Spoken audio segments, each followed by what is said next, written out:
Dieu vous bénisse richement. La Bible dit dans le livre de Jean, au premier verset, au commencement était la parole, et la parole était avec Dieu, et la parole était Dieu.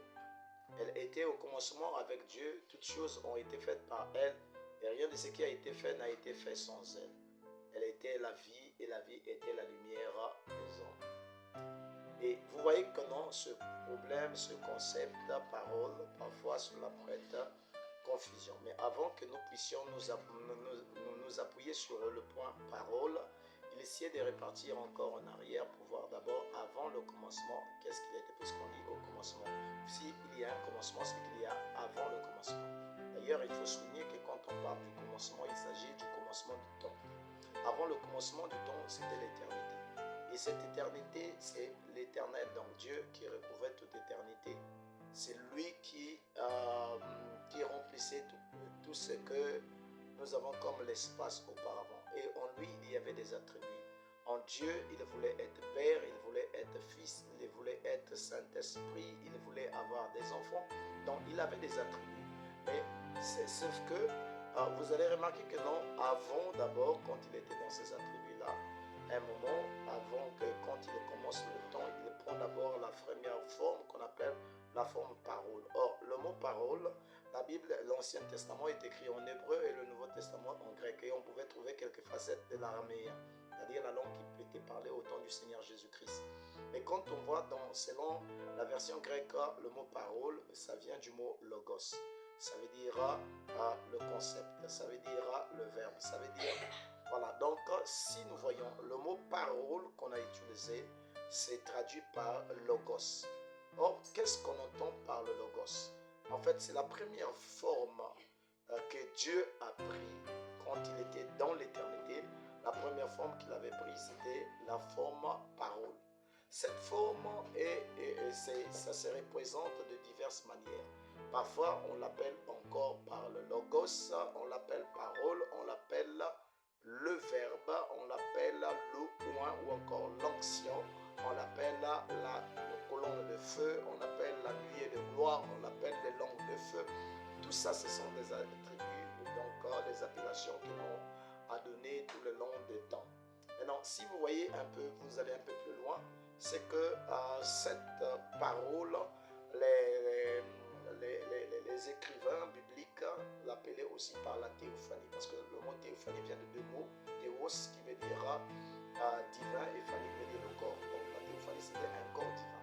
C'est le premier corps que Dieu a eu, ce corps qu'on appelle encore par le concept, parce que le mot concept, ça vient de concipere qui veut dire concevoir. Or le mot concevoir, ça veut dire donner naissance ou encore engendrer. Or, remarquez, c'est là où on l'appelle encore le Fils, ça veut dire celui qui a été engendré. C'est le même Dieu qui a été d'abord au commencement ou encore avant le commencement dans l'éternité. C'est le même Dieu qui est devenu un corps parole.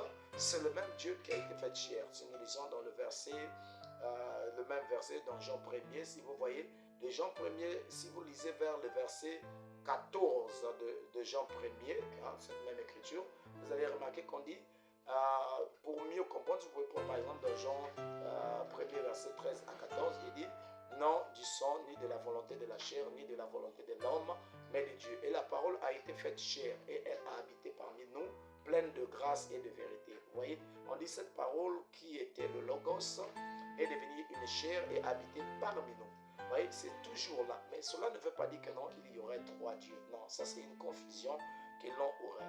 Donc ce même corps qui était dans l'éternité, un moment plus tard, il va prendre un corps parole, c'est-à-dire c'est ce corps que vous ne pouvez pas voir. En fait, cette lumière qui a conduisait les enfants d'Israël la nuit sous forme de colonne de feu et la nuit et le jour sous forme de colonne de nuée.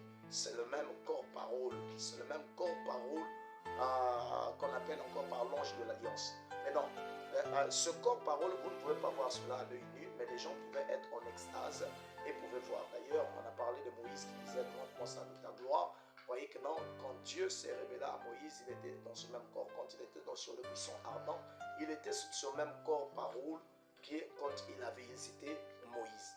Donc vous voyez que non, parlons toujours de corps parole, vous pouvez voir que non, avec le temps, ce corps parole avait rencontré aussi quand le Christ était parti, et Paul, dans le livre de Actes 9, Paul a rencontré sur le chemin de Damas, toujours sous forme de cette lumière.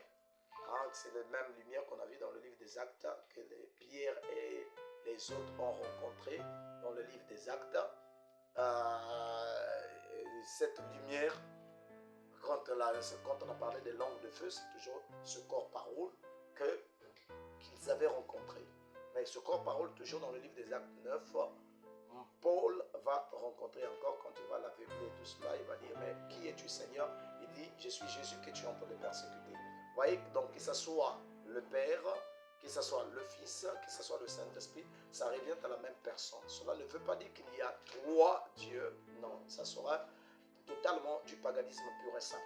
Donc, ça souvent, ça prête confusion. Vous voyez, par exemple, aujourd'hui, je peux être père, je peux être en même temps pasteur, je peux être en même temps grand frère, mais vous voyez que non, cela ne veut pas dire qu'il y a trois personnes. Quand je suis devant les enfants, je suis leur père. Quand je suis devant ma femme, je suis son mari. Je suis devant les brebis, je suis leur pasteur. Mais cela ne veut pas dire qu'il y a trois personnes. C'est le même Dieu qui change simplement de fonctions. Ce sont les fonctions du même Dieu. Vous voyez, quand on dit par exemple que non, quand après il remettra toutes choses à celui qui est Dieu et Père. Cela ne veut pas dire que non, il y aurait quelqu'un d'autre vers qui il peut remettre la chose, mais c'est simplement pour dire que il va remettre toutes choses, il va changer de dispensation, il va passer maintenant par la dispensation du Père. Cela ne veut pas dire ce que les gens pensent. Donc, si l'on pense qu'il y aurait trois dieux, c'est totalement païen, parce que ce sont des païens qui croient au polythéisme. Les chrétiens croient au monothéisme. C'est ce que les chrétiens croient, et c'est ce que nous croyons. Donc, ne pas confondre les choses.